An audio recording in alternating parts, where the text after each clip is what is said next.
What would it be like to move to a brand new place and start from scratch? No familiar hangouts, few familiar traditions, and rules set mostly by people who've never even been there? That's exactly what Georgia's first colonists faced. During Georgia's trustee period, settlers were held to strict regulations around land ownership, rum, and slavery in order to create a productive environment. But rules don't always stay the same. Over time, those restrictions shifted, and Georgia transformed into a royal colony. So what caused these rules to shift, and what can Georgia's transition to a royal colony tell us about how power can change a place? Let's see how it happened step by step.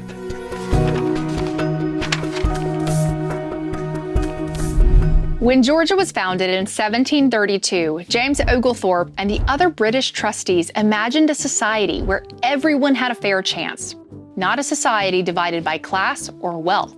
They wanted the worthy poor to have a fair shot at success in this new colony.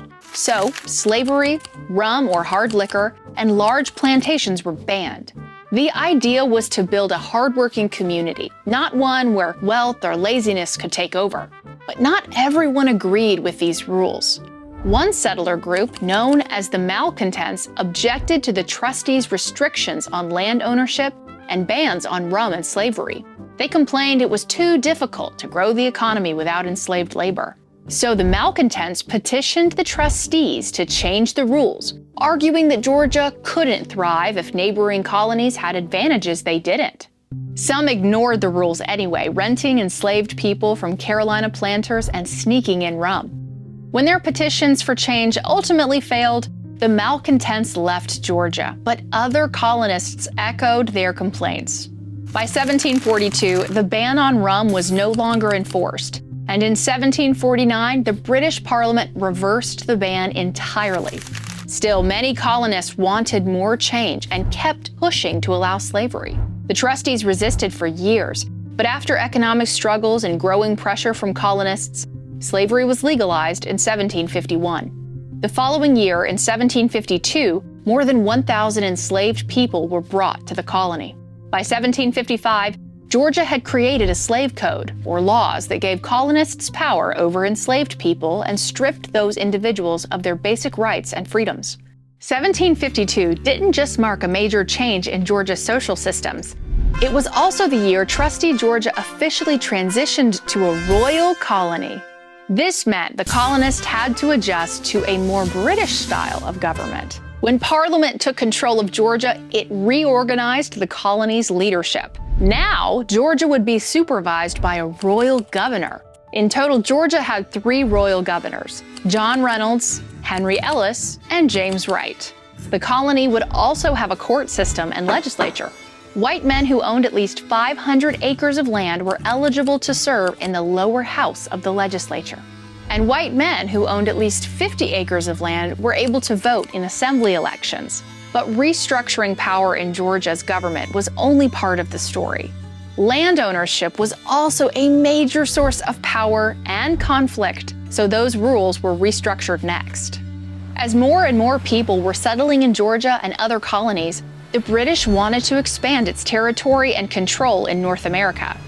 But much of that land was already claimed by the French and some indigenous tribes.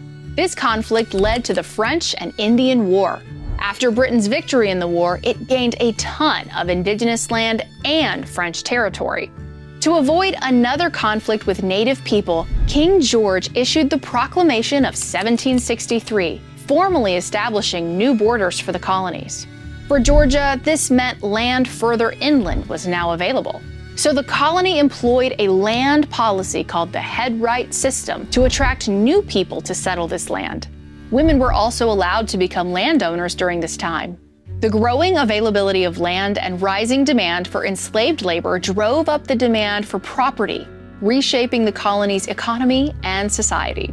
By the mid-1700s, with restrictions on rum, slavery, and land ownership gone, Georgia looked nothing like Oglethorpe's original vision. But these shifts didn't just change life inside the colony. They also pulled Georgia into global trade. Here's what that looked like. Sugar and molasses from the West Indies were sold to New England distilleries to make rum.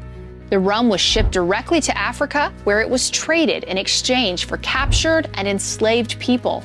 Then those people were taken to the West Indies and sold to sugarcane planters. The routes formed a triangle on the map, which is where the system got its name, triangular trade. It was a profitable system, so some of Georgia's plantation owners wanted in. And with slavery and rum now legal in the colony, they could participate. Georgia's involvement with the triangular trade system deepened its reliance on slavery and reinforced divisions of wealth and power, distancing the colony even further from its original vision. So, what can Georgia's transition to a royal colony tell us about how power changes a place? It shows that those who shape the rules can shape the direction of a community, a colony, and beyond.